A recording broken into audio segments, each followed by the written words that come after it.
Now, I'm an ethnobotanist. That's a scientist who works in the rainforest to document how people use local plants. I've been doing this for a long time. And I want to tell you, these people know these forests and these medicinal treasures better than we do and better than we ever will. But also, these cultures, these indigenous cultures, are disappearing much faster than the forests themselves. And the greatest and most endangered species in the Amazon rainforest is not the jaguar, it's not the harpy eagle, it's the isolated and uncontacted tribes. Now, 4 years ago, I injured my foot in a climbing accident, and I went to the doctor. She gave me heat, she gave me cold, aspirin, narcotic painkillers, anti-inflammatories, cortisone shots. Didn't work. Several months later, I was in the northeast Amazon, walked into a village, and the shaman said, "You're limping." And I'll never forget this as long as I live. He looked me in the face and he said, "Take off your shoe and give me your machete." He walked over to a palm tree and carved off a fern, threw it in the fire, applied it to my foot, threw it in a pot of water, and had me drink the tea. The pain disappeared for 7 months. When it came back, I went to see the shaman again. He gave me the same treatment, and I've been cured for 3 years now. Who would you rather be treated by? No, make no mistake, Western medicine is the most successful system of healing ever devised. But plenty of holes in it. Where's the cure for breast cancer? Where's the cure for schizophrenia? Where's the cure for acid reflux? Where's the cure for insomnia? The fact is that these people can sometimes cure things we cannot. Here you see a medicine man in the northeast Amazon treating leishmaniasis, a really nasty protozoal disease that afflicts 12 million people around the world. Western treatment are injections of antimony. They're painful, they're expensive, and they're probably not good for your heart. It's a heavy metal. This man cures it with 3 plants from the Amazon rainforest. This is the magic frog. My colleague, the late great Lauren McIntyre, discoverer of the source lake of the Amazon, Laguna McIntyre, and the Peruvian Andes, was lost on the Peru-Brazil border about 30 years ago. He was rescued by a group of isolated Indians called the Matses. They beckoned for him to follow them into the forest, which he did. There they took out palm leaf baskets. There they took out these green monkey frogs. These are big suckers, they're like this. And they began licking them. It turns out they're highly hallucinogenic. McIntyre wrote about this, and it was read by the editor of High Times magazine. You see that ethnobotanists have friends in all sorts of strange cultures. This guy decided he would go down to the Amazon and give it a whirl, or give it a lick. And he did. And he wrote, "My blood pressure went through the roof. I lost full control of my bodily functions. I passed out in a heap. I woke up in a hammock 6 hours later. Felt like God for 2 days." An Italian chemist read this and said, "I'm not really interested in the theological aspects of the green monkey frog. What's this about the change in blood pressure?" Now, there's an Italian chemist who's working on a new treatment for high blood pressure based on peptides in the skin of the green monkey frog, and other scientists are looking at a cure for drug-resistant Staph aureus. How ironic if these isolated Indians and their magic frog proved to be one of the cures. Here's an ayahuasca shaman in the northwest Amazon in the middle of a yahe ceremony. I took him to Los Angeles to meet a foundation officer looking for support for monies to protect their culture. This fellow looked at the medicine man and he said, "You didn't go to medical school, did you?" The shaman said, "No, I did not." He said, "Well, then what can you know about healing?" The shaman looked at him and he said, "You know what? If you have an infection, go to a doctor." He said, "But many human afflictions are diseases of the heart, the mind, and the spirit. Western medicine can't touch those. I cure them."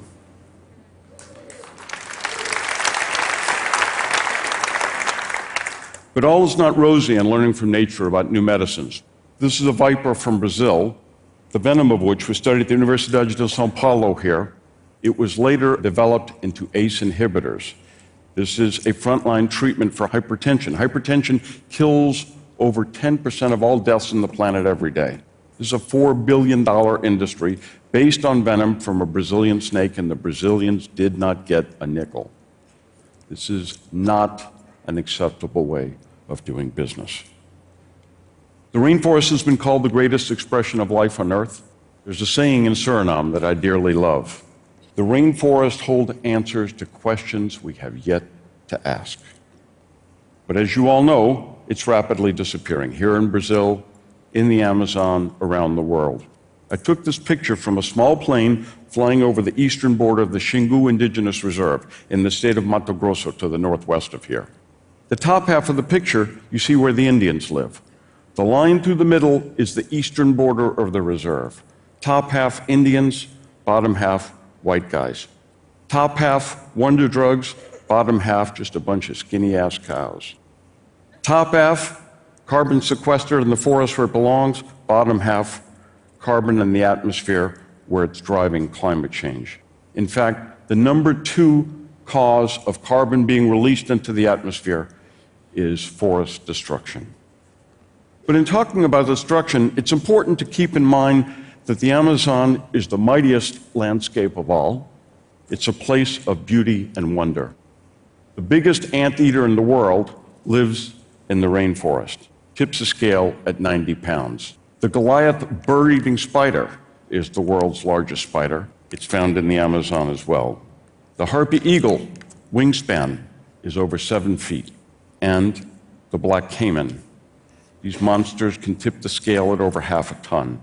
They're known to be man-eaters. The anaconda, the largest snake, the capybara, the largest rodent. A specimen from here in Brazil tipped the scale at 201 pounds. But let's visit where these creatures live. The northeast Amazon, home to the Acorio tribe. Uncontacted peoples hold a mystical and iconic role in our imagination. These are the people who know nature best. These are the people who truly live in total harmony with nature. By our standards, some would dismiss these people as primitive. They don't know how to make fire. They didn't when they were first contacted. But they know the forest far better than we do. The Acorios have 35 words for honey, and other Indians look up to them as being the true masters of the Emerald Realm. Here you see the face of my friend Pone. When I was a teenager rocking out to the Rolling Stones in my hometown of New Orleans, Pone was a forest nomad, roaming the jungles of the northeast Amazon in a small band, looking for game, looking for medicinal plants, looking for a wife, and other small nomadic bands. But it's people like these that know things that we don't, and they have lots of lessons to teach us. However, if you go into most of the forests of the Amazon, there are no indigenous peoples. This is what you find. Rock carvings, which indigenous peoples, uncontacted peoples, use to sharpen the edge of the stone axe. These cultures that once danced, made love, sang to the gods, worshiped the forest, all that's left is an imprint in stone, as you see here. But let's move to the western Amazon, which is really the epicenter of isolated peoples. Each of these dots represents a small, uncontacted tribe. And the big reveal today is we believe there are 14 or 15 isolated groups in the Colombian Amazon alone. Why are these people isolated? They know we exist. They know there's an outside world. This is a form of resistance. They have chosen to remain isolated, and I think it is their human right to remain so. Why are these the tribes that hide from man? Here's why. Obviously, some of this was set off in 1492. But at the turn of the last century was the rubber trade. The demand for natural rubber, which came from the Amazon, set off the botanical equivalent of a gold rush. Rubber for bicycle tires, rubber for automobile tires, rubber for zeppelins. It was a mad race to get that rubber. And the man on the left, Julio Arana, is one of the true thugs of the story. That his people, his company, and other companies like them killed, massacred, tortured, butchered Indians like the Huitotos you see on the right-hand side of the slide. Even today, when people come out of the forest, the story seldom has a happy ending. These are newcocks. They were contacted in the 80s. Within a year, everybody over 40 was dead. Now remember, these are pre-literate societies. The elders are the libraries. Every time a shaman dies, it's as if a library has burned down. They have been forced off their lands. The drug traffickers have taken over the Nukok lands. And the Nukoks live as beggars in public parks in eastern Colombia. From the Nukok lands, I want to take you to the southwest, to the most spectacular landscape in the world. Chiribiquete National Park. It was surrounded by 3 isolated tribes, and thanks to the Colombian government and Colombian colleagues, it is now expanded. It's bigger than the state of Maryland. It is a treasure trove of botanical diversity. It was first explored botanically in 1943 by my mentor, Richard Schultes, seen here atop the Bell Mountain, the sacred mountains of the Carijonas. And let me show you what it looks like today. Flying over Chiribiquete, realize that these lost world mountains are still lost. No scientist has been atop them. In fact, nobody's been atop the Bell Mountain since Schultes in 43. And we'll end up here with the Bell Mountain just to the east of the picture. Let me show you what it looks like today. Not only is this a treasure trove of botanical diversity, not only is it home to 3 isolated tribes, but it's the greatest treasure trove of pre-Columbian art in the world. Over 200,000 paintings. The Dutch scientist Thomas van der Hammen described this as the Sistine Chapel of the Amazon rainforest. But moving Chiribiquete down to the southeast, again in the Colombian Amazon, and remember the Colombian Amazon is bigger than New England. The Amazon's a big forest. Brazil's got a big part of it, but not all of it. Moving down to these 2 national parks, Cauinari and Puré, in the Colombian Amazon, that's the Brazilian border to the right.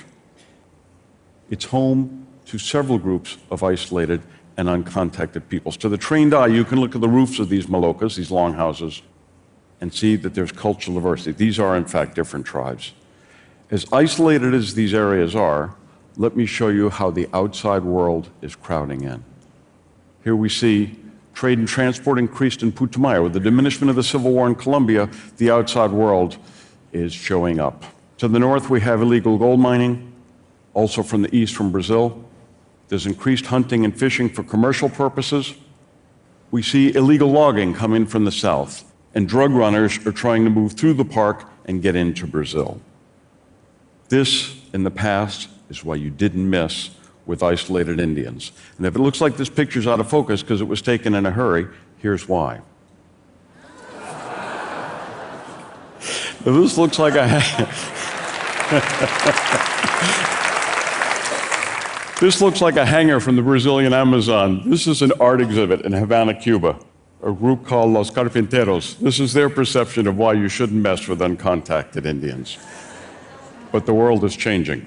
These are Mashcopiros on the Brazil-Peru border who stumbled out of the jungle because they were essentially chased out by drug runners and timber people. And in Peru, there's a very nasty business. It's called human safaris. They will take you in to isolated groups to take their picture. Of course, when you give them clothes, when you give them tools, you also give them diseases. We call these inhuman safaris. These are Indians, again, on the Peru border, who were overflown by flights sponsored by missionaries. They want to get in there and turn them into Christians. We know how that turns out. What's to be done? Introduce technology to the contacted tribes, not the uncontacted tribes, in a culturally sensitive way. This is the perfect marriage of ancient shamanic wisdom and 21st century technology. We've done this now with over 30 tribes, mapped, managed, and increased protection of over 70 million acres of ancestral rainforest.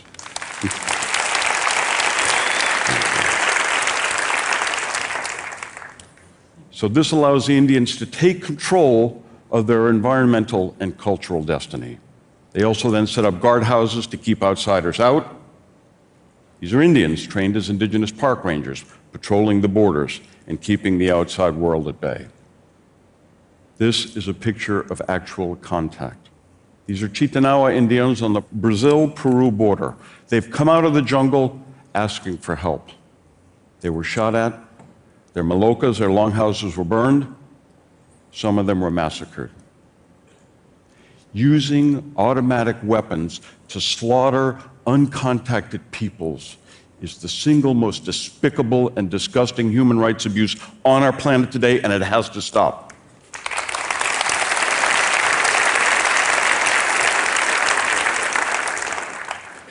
But let me conclude by saying this work can be spiritually rewarding, but it's difficult and it can be dangerous.